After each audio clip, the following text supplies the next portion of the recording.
Okay, so today I thought I would do a restring video. I don't really get this question a lot, but I see some people have some tutorials up, so I thought I'd post my own. Yeah. So to start off, these are some of the tools you will need. Glow-in-the-dark windy thingy, a pair of wire snips or string cutters, a very fine grit of steel wool, and blue painter's tape, lemon oil to clean the fretboard, and last but not least, a pack of D'Addario strings. No guitar is complete without them. Alright, so for starters, what we want to do is take our glow-in-the-dark windy thingy, and we need to unwind all of the strings from the headstock.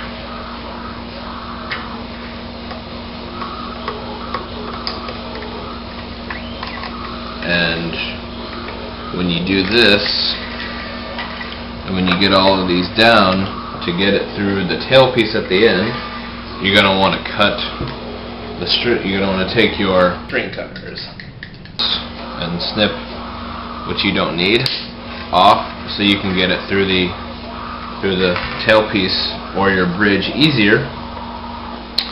And on that note, we're going to take a little break, and we'll be back right after this.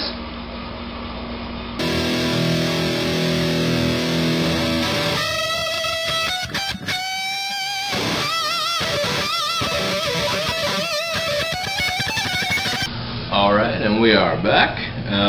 So now I got all the strings off, and I cut them. As you can see, they don't have the little windy things in the post. And then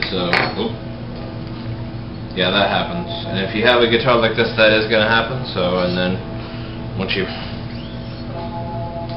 come out so easy. And what I usually do with my strings like this is I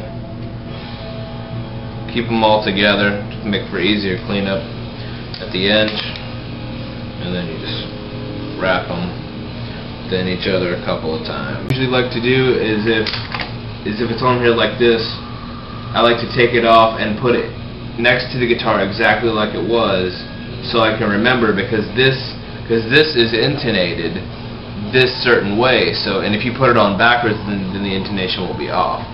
So I always do that. But generally on these types of guitars, the screws will go this way, will go away from the headstock. So that's just kind of a general rule of thumb about the Tune-o-matic bridges. Okay, so next what we're going to do is we're going to take our painter's tape. So you get you a pretty good piece, and then once you have that, then you're going to want to tear it in half.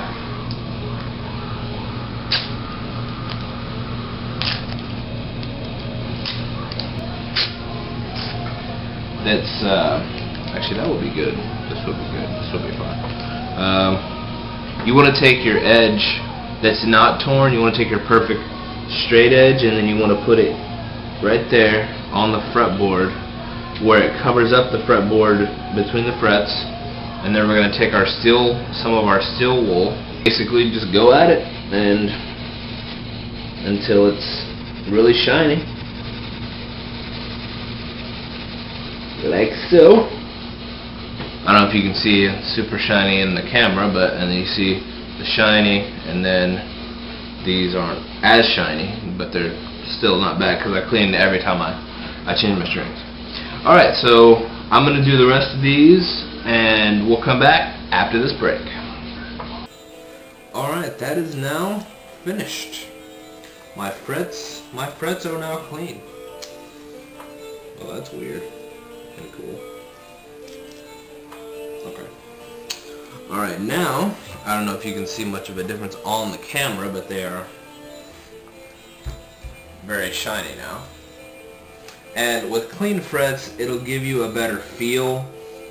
Bends will probably be slightly easier, maybe. I kind of find that you get kind of a better tone with clean. You get a brighter tone with clean frets. Okay, so now that I've done that, we are now going to take our lemon oil with a paper towel. This is what I like to use.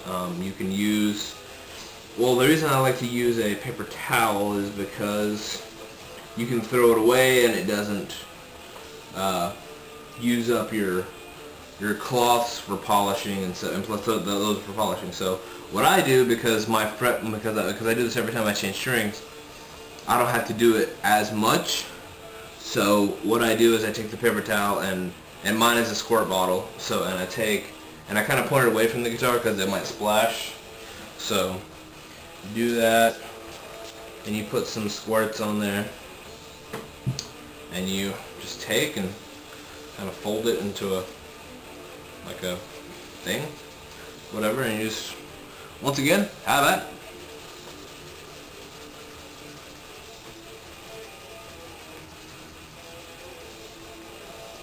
Now, a word of warning, do not use any lemon oil on if you have a maple fretboard.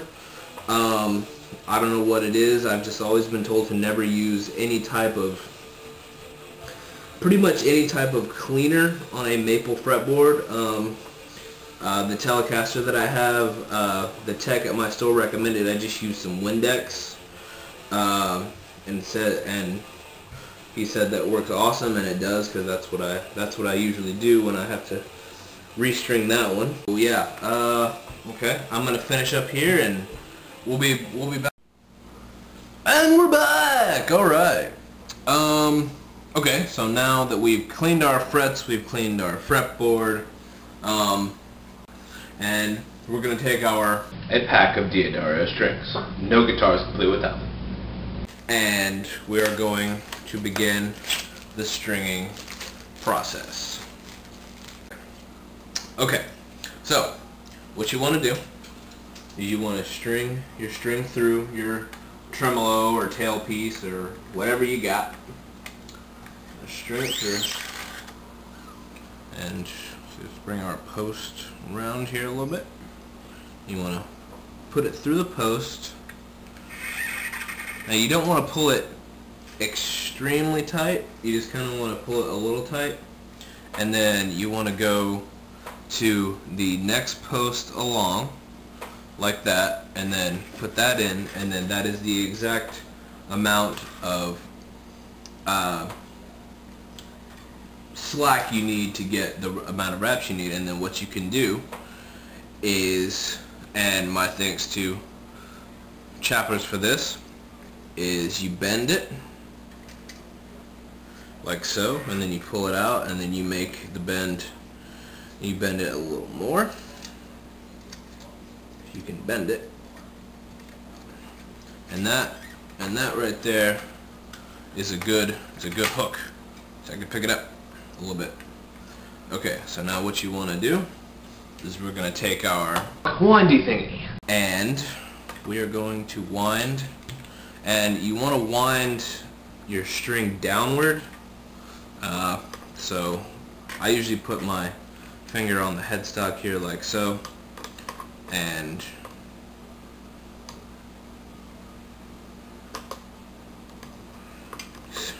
start winding. So we have completed a restring of a two-pneumatic guitar, and I managed not to screw up, because the last few times I've changed my strings, I've screwed up in some way. Like I had I wound these backwards, or I'd mess up the windings, but thanks to Rob Chappers, I can never mess it up again. Okay, so to wrap up, string stretching, how I do it is just go along the string, and I've actually already pre-stretched these, but I'm just kind of showing how I do it. Just kind of tug on them. You don't want to tug on them a whole lot. You just want to hear that, and then when I stretch it, it'll go flat.